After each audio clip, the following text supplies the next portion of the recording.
We'll call the meeting to order. Sheeny, you want to open us? Sure. Bow your heads, please.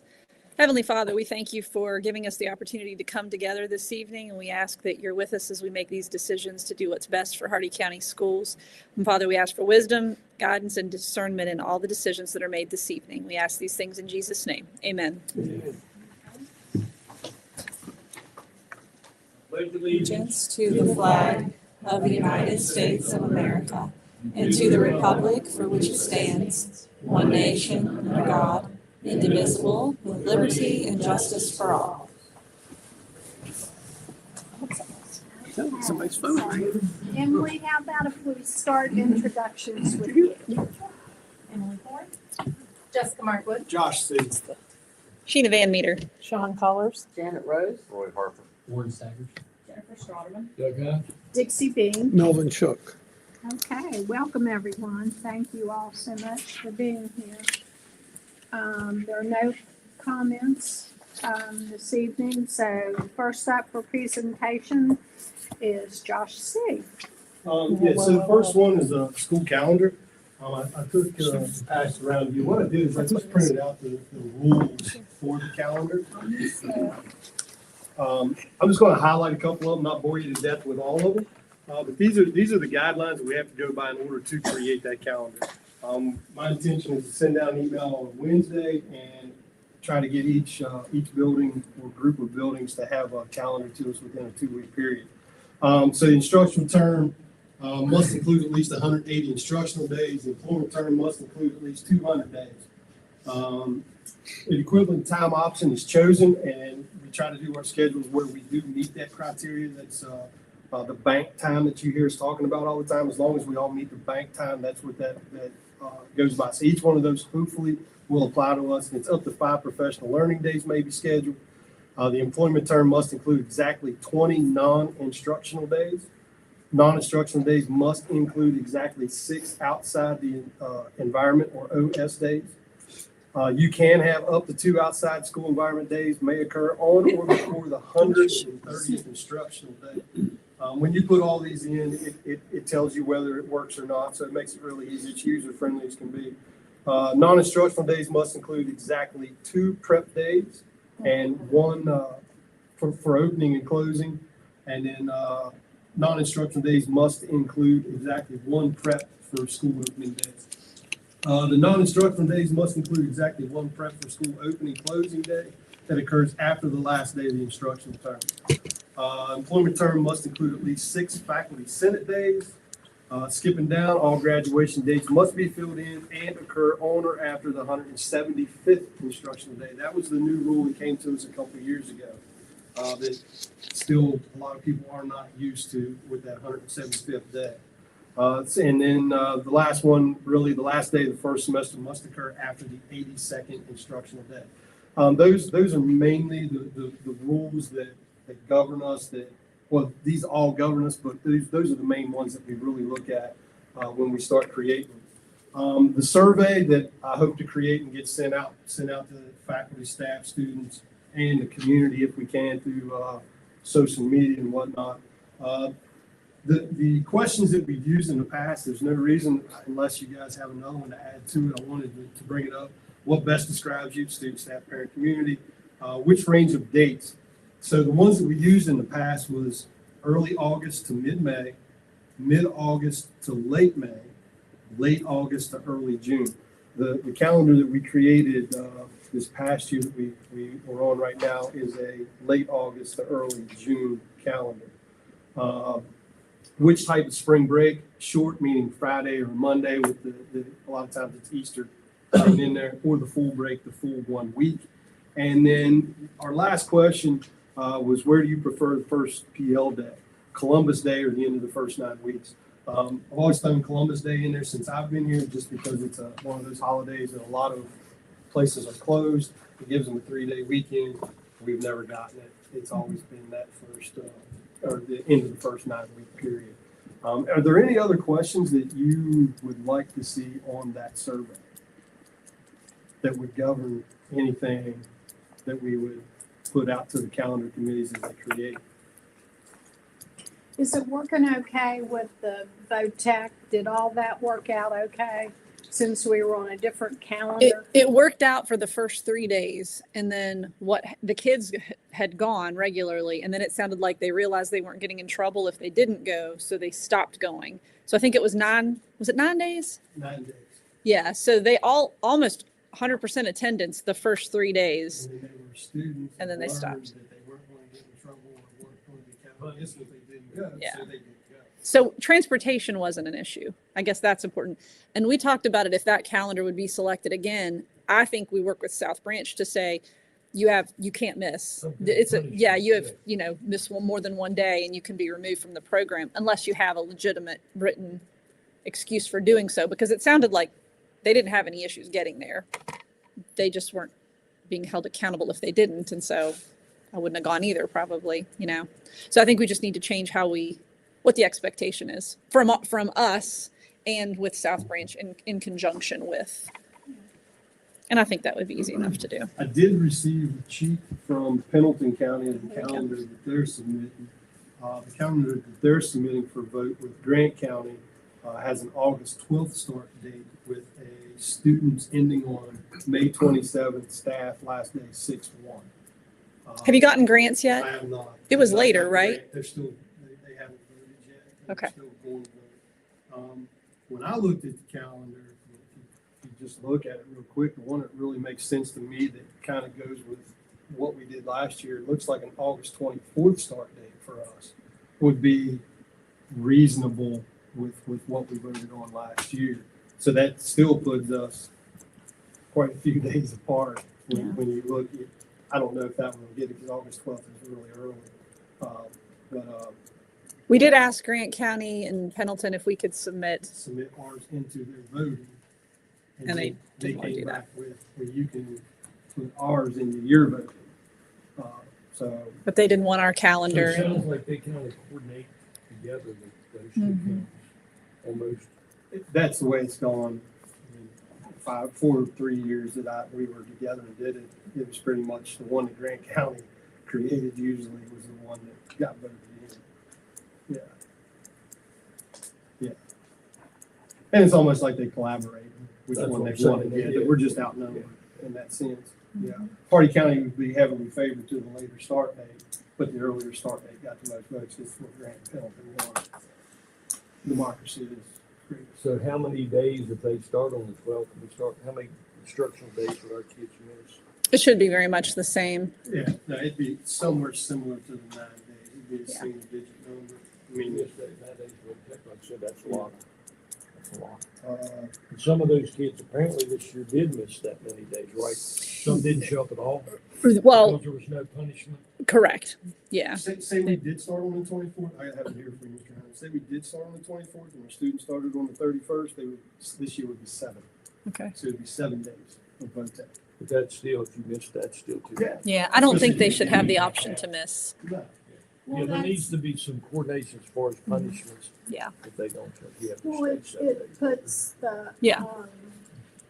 The tech center out too, because that's when they're learning all the safety stuff. Yeah. That they absolutely have to know. Yeah. When They they're really need to be in there. The tech center, Mm-hmm. so. Is there any other questions though that you all would like to see on the survey? Anything eliminated off the survey? What is the graduation date that have to be? Because of all the state baseball and track. and all that? It's in, it I was know, the I'm new just saying, rule. why I don't know why they changed the rule. We don't have, Always ran into- we would have it on our calendar when we present it, but we don't have that yet. Yeah. The committees So have to do depending that. on where your start date is and where your days fall, it kind of dictates where your 175th day is. So there's really no way of knowing until you punch it all in.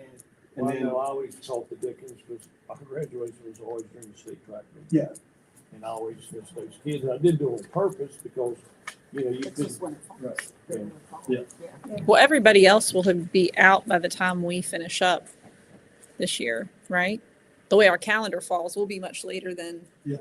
others. Yeah. So before it was an issue because our graduation dates were always kind of in that right beginning of June for baseball, track and all those. That should really be over or close to over Yeah. by the time we graduate this year. It should avoid that problem. Oh, it will for sure. because kids will be out of school pretty much everywhere. There are 3 counties in the state that have our calendar. Well, but how about the VOTEC kids that went 9 days late and only went to 3 of those because the VOTEC school will be closed? Right, they still worked with them, so they'll still graduate with the VOTAC on time with all their normal ceremonies. Okay. That won't impact any of So that. when the VOTEC ended there, here, they signed out. They were allowed to Yeah. sign out. They knew that ahead of time. So the school didn't hold them. They were able to leave after that half day. So that was the benefit of them coming in, Right. was That's on the what I back thought. end, they were. They'll able get the to- time off when the end of the year ends. Yeah. Yeah.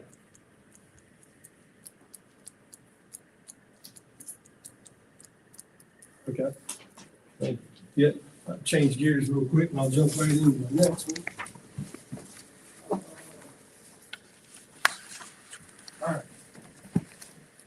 All right. So on the facility side of things, the CEFP was updated and turned in on time. It was the first day of December.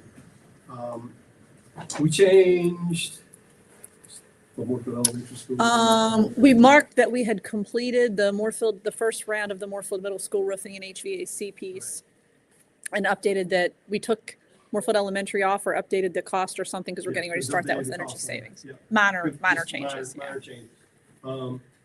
We, during the month, we delivered, what do we have, 400 commodities, 900 commodities, something like that. It was the largest one we've had. I don't know what happened, but it took us the entire day. The guys came in. I can speak to what happened. Okay, They shorted us 120 on the October commodity, because I don't know if you remember, you told me that one was really short. yeah, They did not warn or tell us in any capacity that those were coming in December. So they showed up and then we had to make it very, very quickly. The guys worked very hard to make that happen. and I tell you that because that was a lost day for us, and we only had 19 work days, but we lost that day because it took us the entire day from when we pulled in, the track and trailer was here, and at 1:45, the guys were coming back, wore out. They were wore out on that one. So for the month, we had 19 work days. We were able to close 64 work orders. We were 89% reactive in that 7-day period. I think what is still skewing that is those open work orders that we have that I'm still kind of waiting on ESG with the lighting. What we're going to do with the leak at Northfield High School. Those are still open work orders. I looked when I got back, and we only have 10 open work orders right now, and 6 or 7 of those are those long-term, been open for several month work orders. East Hardy Elementary went way down, only had 11. East Hardy High had 12. We had 1 here at the BOE, 6 at the elementary school, 18 at Moorfield High, 4 at Moorfield Intermediate, and 12 at Moorfield Middle. So those were our 64 work orders. There wasn't anything really big or out of the norm for it. We did, were able to get they call it a Pringle switch. I don't know what it's called. But when the power goes down in the building, there's a humongous switch in those buildings. It's actually pretty scary to start the power back up in those buildings.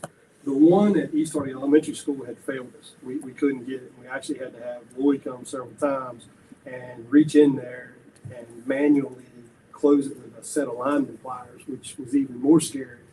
We had to do it twice.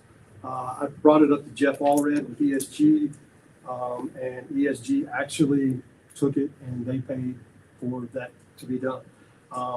It's great. I want everybody to thank him because the cost of that switch alone, without labor or the inspection on it, the switch alone was $26,000, and ESG took that in. So, hats off to those guys. They are doing the right things, and plus inspection and plus the labor. So they took the total cost of that in. We were unable to do it on the day that we closed the building down.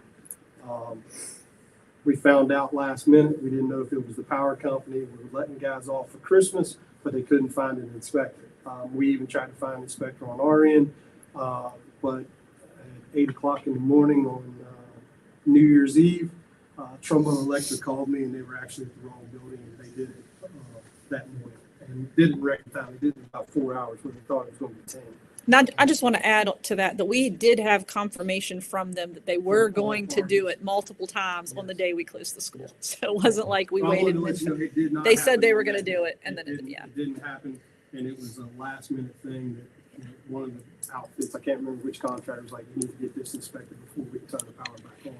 Where the contractors believed that it actually didn't need to be because it was just like swapping out a part.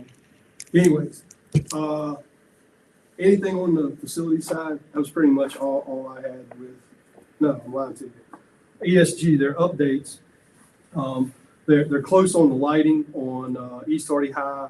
They just got some cove lighting, Moorfield High School, Moorfield Elementary School, just some real small areas. And then Moorfield Middle School, they just have some parking lot lights that they have to update as well.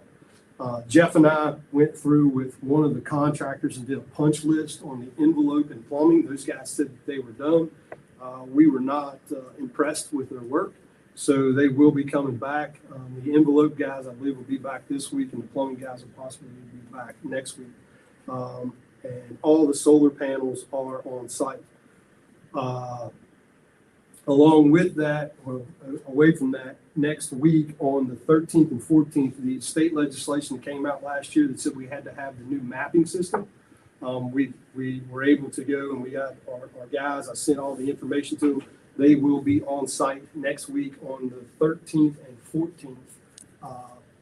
They're probably going to have, I'll get confirmation from them, but they're probably going to come in here and go over the entire thing. I'll try to get the sheriff's department and the courthouse people and whoever, the 911, Paul and all those guys to come down, or maybe we'll meet up at the 911 center and go over that system with them, how their terminology is, how it works, things like that. To me, it's really simple because it's a military base. It's exactly what we used when I was deployed. It's a group called CRG, Critical Response Group, and the guy I talked to, we were actually in the same division. So it's a real great working relationship with each other. Facilities, now I think I am complete on all of that. Any questions on it? High tunnel. Go ahead. Oh, go ahead. No, I was just going to say the top blew off the high tunnel at Moorfield High School when we had that really bad wind a week or so ago. Amanda called me immediately. She had gone out and shut down the water and the electricity and everything to it. But that kind of brought me, they're working on getting that repaired, but that brought me to the next question you guys had asked about the gas getting refilled. They actually had stuff in that high tunnel. Onions, radishes were in the high tunnel growing that they're selling actively to the kitchen. So I wanted to follow up on that to tell you that it actually did have stuff growing in it that they were using. So they are, and that stuff has been salvaged was the last report. Those things are okay. So they're working on getting that fixed. Yes, Yes. we've gotten quotes right now, and depending on the prices of those coming in, looking at either leveraging the insurance or buying straight out so that we can get that software. Depending on how much it is. Okay. Okay. You caught me off guard. I didn't know anything about it. Sorry. Amanda There's called me that all- night and said Yeah, the top just blew off the high tunnel. I went out and shut everything down. Cody's coming to take care of it. So you didn't need to do anything. It was, an ag thing. My question is that on these work orders, Moorfield Elementary has asked us to put something to keep the birds from pooping. Up underneath that awning. Yeah, Yeah, and it's in that work order. I talked to Wade, we can't do anything out of wood per the fire marshal, so it's gonna have to be something metal. The only other thing we thought about was to take, some of you guys probably seen the insulation, it's preformed insulation, rubber insulation that you can actually slide up in there. I don't know if it'll work or not. I mean, we can start with something like that. You can do spray foam, but other than building an actual box around that, I don't know how you close that thing off. And it's an absolute mess. I try to have the summer people every year go and, pressure wash all of it, but those ravens or starlings or whatever they are, they're in their oh, own time. yeah.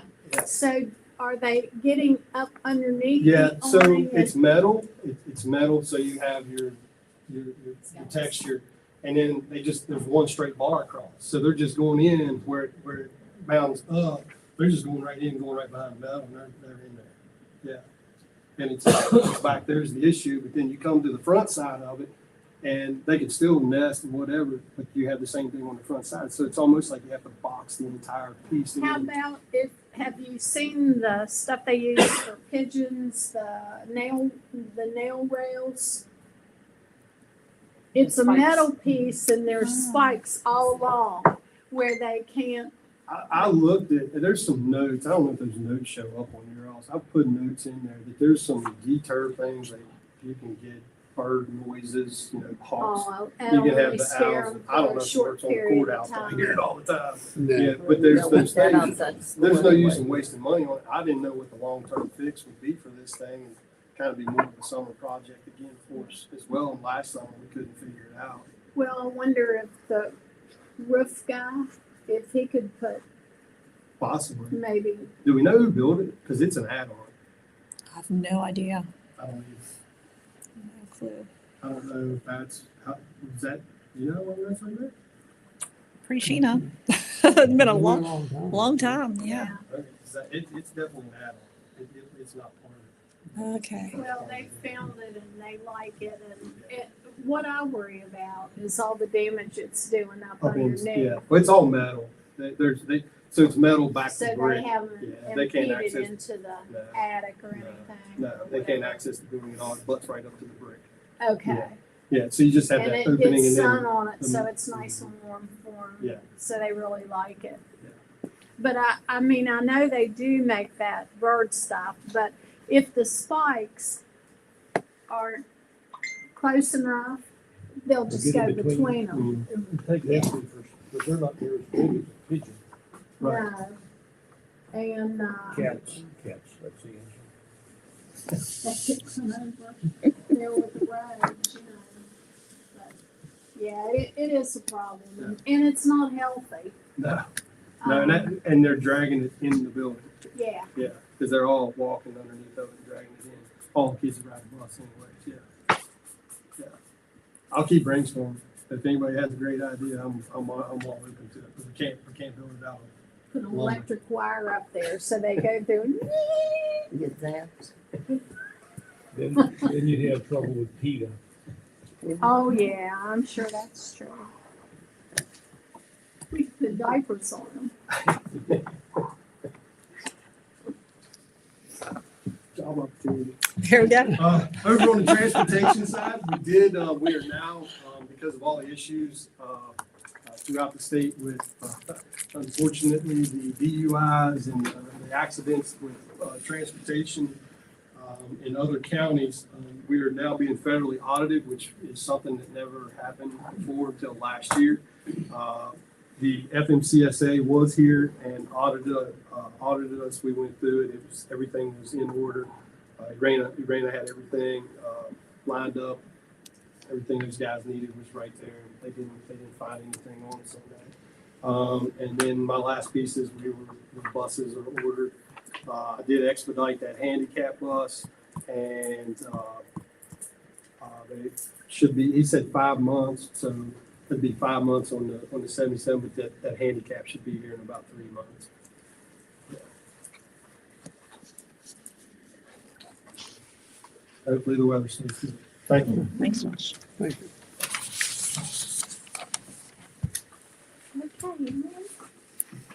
While I'm handing these out, just a couple small things that I wanted to update you all on. The state was originally going to be here on December 10th to monitor with me at one school for breakfast and one school for lunch. That is more on me than it is on anyone else. They want to make sure I know what I'm doing, which I deeply appreciate considering we have an audit coming up next year. With that being said, due to weather, they were unable to make the trip. So that is going to be getting rescheduled. I'm not sure when and if it'll be the same schools. Originally, it was going to be Moorfield Elementary and Moorfield High School, but we'll see what that is, and I will let everyone know when I know. The other small thing I wanted to make you all aware of, just in case you happen to hear anything about it, there is an injunction that's been filed on the dye ban that the legislature passed back in the spring. So Warren and I are going to keep an eye on that and see what comes of that, whether it ends up sticking or getting moved on everything. We are dye-free at current point just because we made the changes that we had to make. I'm going to be very cautious about dyes, just simply because I know that some people may not have gotten the allergy paperwork filled out, since it was so well known that the dyes were banned statewide. So we're gonna be keeping a very close eye on that. I just handed out a meal participation report.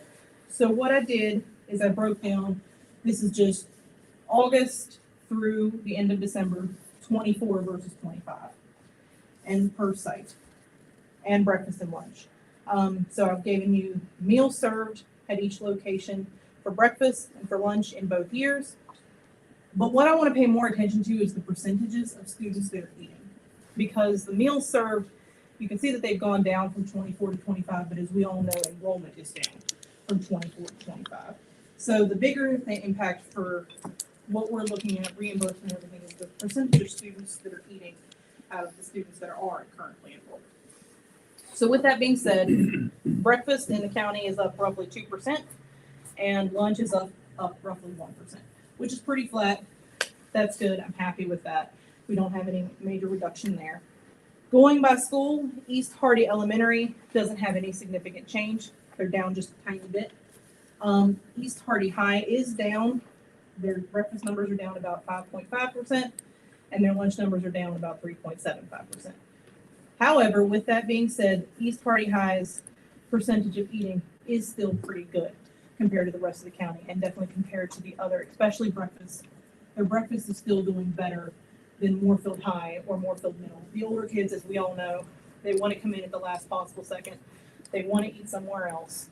So I'm not overly concerned. I've talked to Nancy Klein to see if there's anything that she feels could be done differently. The only thing that she had to say is that her junior high kids pack a lot. So what I'm going to do is I'm going to get with Mr. Parks and see what would be the best way for me to communicate with the junior high kids, whether it be a survey, whether it be going to classrooms, whether it be him and the teachers going to classrooms, what would be most effective, just to see if there's anything that we can do to get that junior high participation rate up. So the high school participation rate for lunch is not a problem.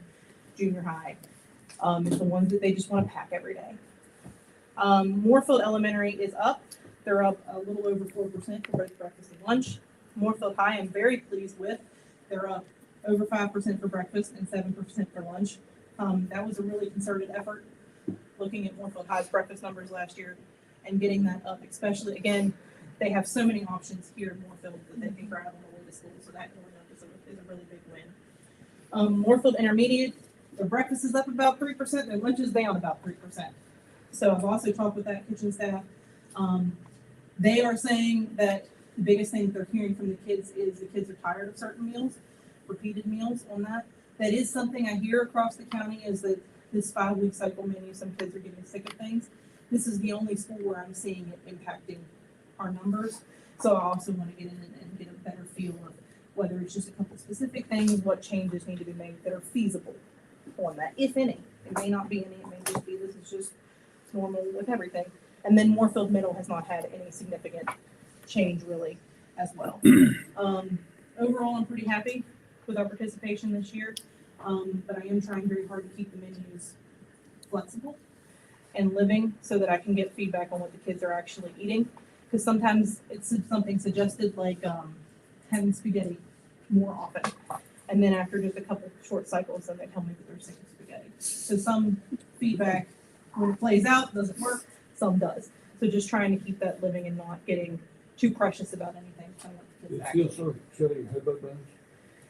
I haven't had hobo buns on the menu this year. I've been doing chili cheese fries. Yeah, I've been doing chili cheese fries.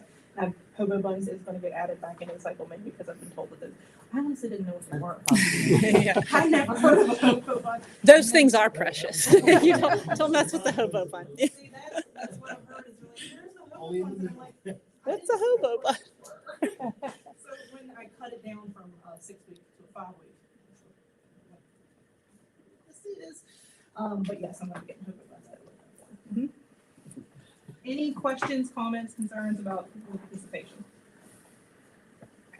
The other thing I wanted to bring up, we've had a couple big equipment purchases. East Hardy Elementary, who may or may not be aware, they're free. Their walk-in freezer, their main walk-in freezer went down the weekend of December 18th. My husband and I made that trip out there on Sunday evening to try to see what we could do. The compressor went out. We did not have any food loss. which is a huge, huge deal. In spite of my husband's brilliant idea of let's just put it all outside, the animals won't get everything. Maintenance, huge shout out to them. Josh got a freezer truck in there the next day as soon as Shenandoah Refrigeration determined that it was not a quick fix. And then his guys and one of our kitchen staff and I got everything moved onto that truck very quickly so that we didn't lose anything. It took Shenandoah a minute. They had to find us a new compressor because the compressor was just shot. And with the compressor and everything that they took to fix, including the door, because the door was not closing properly, that was something we were getting fixed anyway. It's going to be about $17,200 for everything. Luckily, I have grant funds that are going to be able to cover about 15,000% of this cost. $15,000 of this cost. That also does not include the cost of the freezer truck that we've been running for the past 3 weeks. But I don't have that yet. Freezer's fixed. The food got moved back in this morning. So all in all, we didn't lose anything. It's just one of those things that happens. I'm just glad that we were able to get a fix in and everything with that. Moorfield Intermediate School, they're warmer. They had 2, just keeps the food warm for service. One of them went down way back in September. The one that was most cost effective, that also suited our needs, was back ordered. I asked the kitchen if we could make it work. With one for a couple months, they graciously have made that happen so that we can get the best one that suits what we need. It's going to be delivered this Friday, so it's finally coming. They've been going about it for about 3 months. It's about $8,300. I have grant funds that I'm using to cover that as well. So far the major expenditures we've been able to use our state matching grant for are not impacting the main budget. But just keeping an eye on everything as we go throughout the year. I will say that new temperature monitoring software has been incredibly valuable because even though I was ultimately not able to move any food that Sunday evening or see anything, I knew about it. I was able to hit the ground running as soon as I came in Monday morning, and it was the kitchen staff finding a freezer that was at 50 degrees and trying to work for that. So that's been a huge help, and it's also been nice that no one had to run around to all the freezers over the holiday. I was able to keep an eye on everything. So, any questions, concerns, comments for me? You had said something about Gordon's is still your supplier. Were you checking on someone else or? So I remember we- something some time ago. You said you were. Crash. Gordon's has been an interesting business partner to have. I will say that because we're in a co-op, that Panhandle Co-op, and we meet usually monthly. We haven't met the past 2 months because of all the holidays. In our October meeting, we actually had our representatives, boss come in, so the regional representative come in, and we talked to them about a lot of our concerns and issues. And I will say I am seeing a lot of those things being fixed, being worked with. It's a thing that we have to put out for bid we extended the bid this past year. It's a bid that it's just bid out as the Panhandle. So we are keeping a very close eye on how they work with everything. It is the hardest thing for us to switch due to we have to input every single ingredient into the system again. If that's what needs to happen, that's what needs to happen. We'll make it work. But we do have to put that out for bid every year. So whether or not this year gets extended, Panhandle's watching very closely to see how they make these changes for us. We'll see. There were some things that popped up. We had some transportation things that came last second. Like I happened to be at a conference with Grant County's child nutrition director, and they switched our delivery days. And had she and I not been sitting side by side, I was wondering where our food was, because our food usually came Thursday morning, and it wasn't there, and all my cooks were, and her cooks were like, "Why is our food here?" So they flipped us about telling us without getting any input from us, and that was to be a permanent change. So there was that sort of hurdle to work out. We've had a couple other things that have picked up and hiccups that have been more just making the child nutrition director specifically job harder. Substitutions have been a problem that I've been actively working with, and substituting things that are not comparable or that are a little more expensive. The dyes have been an issue with that because like the juices that we're used to buying that are cheaper, we now can't get because they have such and such dyes in them. And then their substitutions for more expensive. So working out those hurdles has been something. So we're keeping a very close eye on how these issues continue to unfold to see if we extend again as a Panhandle or if we put it out for bid. Well, that's good. I think there's always been a few issues with Gordon over the past years. It was just kind of overlooked, you know. And I appreciate you looking at that. Appreciate this information, and also you and your husband going over and taking care of it. Oh, yeah. It's If I could saved a get lot of there- money. We certainly appreciate it. Well, thank you. We're always happy to go and do, if I can save food by going somewhere north of it, or just trying to find a solution. Exactly. Always happy to do it. All right. Thank you. Thank you very Thanks, much. Emily. Okay, so, actually now are public comments and we didn't have any. So next up, consent items. Motion approved. Second. Have a motion and a second on the floor to approve. Any discussion? All those in favor? Aye. Okay. Opposed, and we're approved 5-0. Unfinished business? New business. So now we get to board member superintendent discussion. The only thing that I wanted to share with you is annually we get our designations for the county scorecard, where it tells us if we're meets or needs assistance in any of those areas, or if we're, and these are the central office departments. And this year we were, I'm missing the language because it's been a long day. What's it called, Jennifer? We were compliant, but they give us either, is it just meets or needs assistance? Am I saying that correctly? I probably even have it here in my email, but anyhow, so we were good in all of the areas except for transportation. And to give you a little bit of background, we had a needs assistance in transportation. And so that immediately caught us off guard because we thought, well, did we turn something in late? Went to Arena, Josh checked everything. No, everything had been turned in on time. So we checked with the State Department, and we were deficient in the area of mechanical defect rate, Josh? Mechanical defect rate, which comes from the inspections that are done on our buses. So when we got I said, get our point sheet. We got our point sheet, and they had changed the category from being worth 20 points, 25. from 25 to 15. No. It was, the total It was- worth 25. It was total was worth 25. Will you explain? Because it's been a minute since I've looked at this. Mechanical is on the mechanics, not the driver, the mechanical defect rate. Anyways, the way that it worked, it was all or none. But there wasn't a number that you could get. It went by the inspector's numbers per his area. So we could be better than the other regions in the state, but because we hit, out of his 13 counties, we were number 7. And because we were below average in his, we got 0 points for that mechanical failure portion. So it threw a wrench in the entire system. The entire state got irate, other than the ones that made it. And they have now changed it to where there is a set number. They had previously asked me to fill out something. Your I asked what it improvement plan, was, and he improvement said, plan. just put it in a Word document. There wasn't anything that he would go along with it. So I've never filled it out. I never sent it in. Nothing's been asked or said to us since. And I told him to wait because my main beef was we were given a system as to how we were being rated, and we were told this is worth this many points. They changed it. They never told us. So they didn't tell us. So when we just the transportation part, so we were operating under an entirely separate scale point system last year that we didn't know about.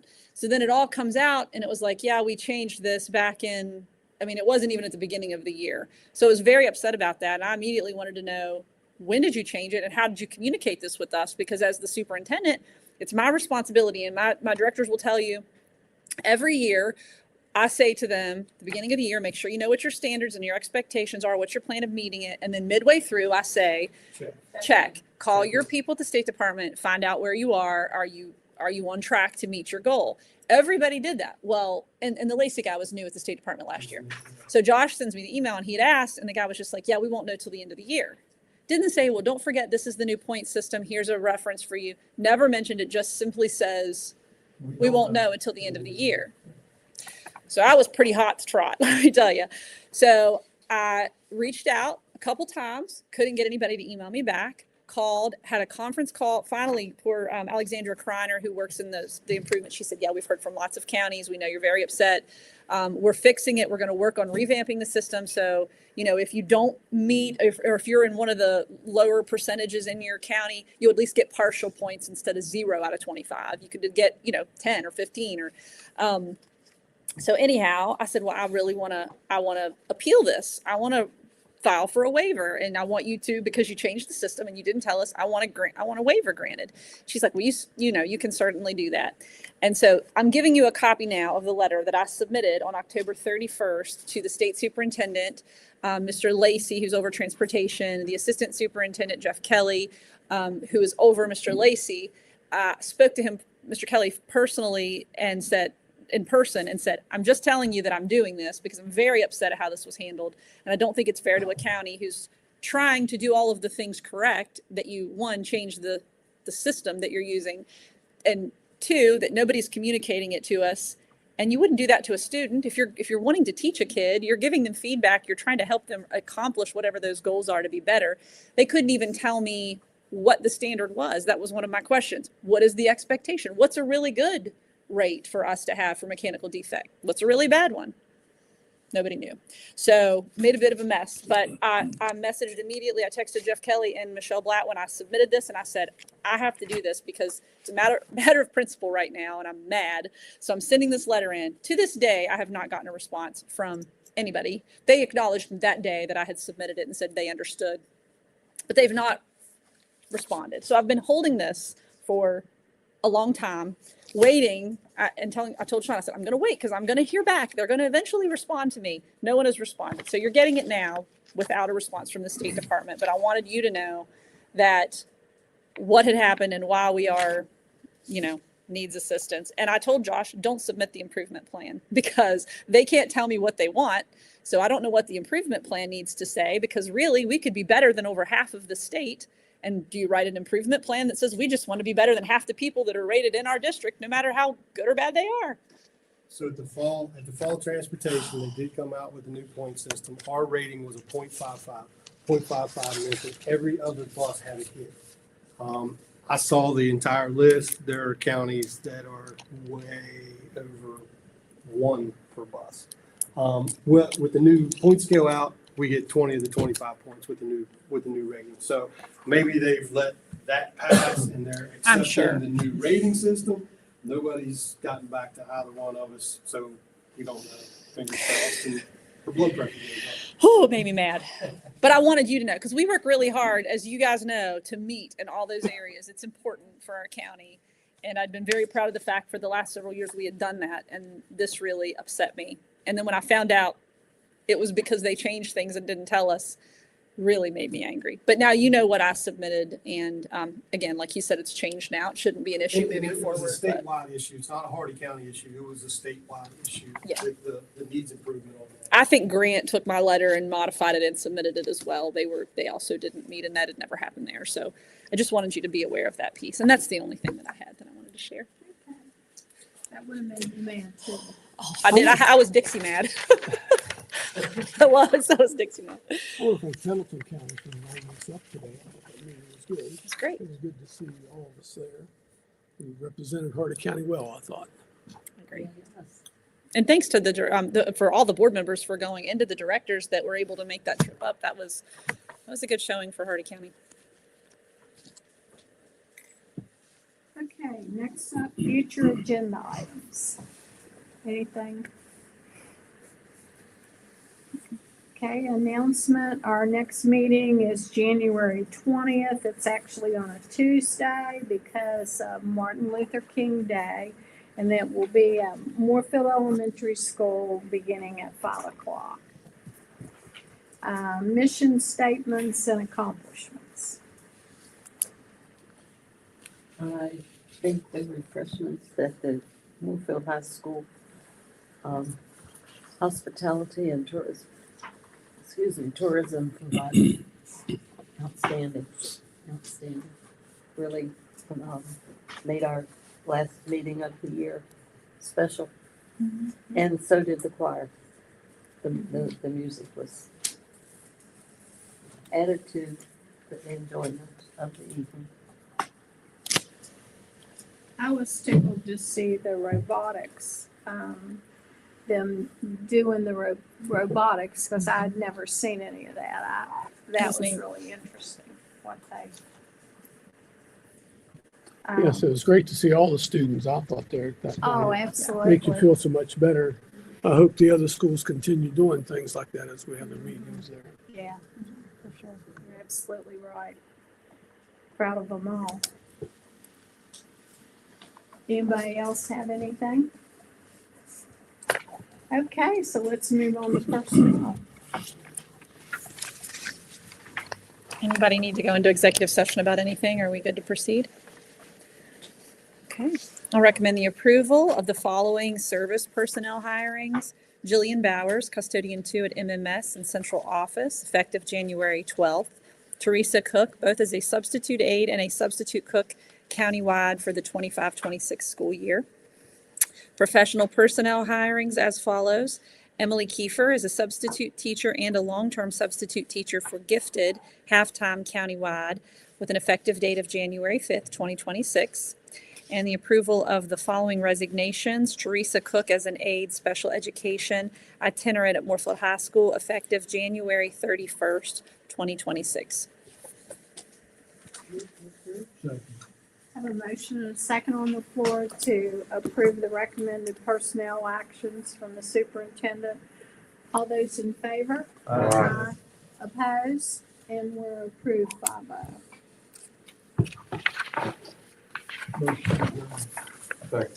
Have a motion and a second to adjourn. All those in favor? Okay. And we're adjourned 5-0 at 5:46.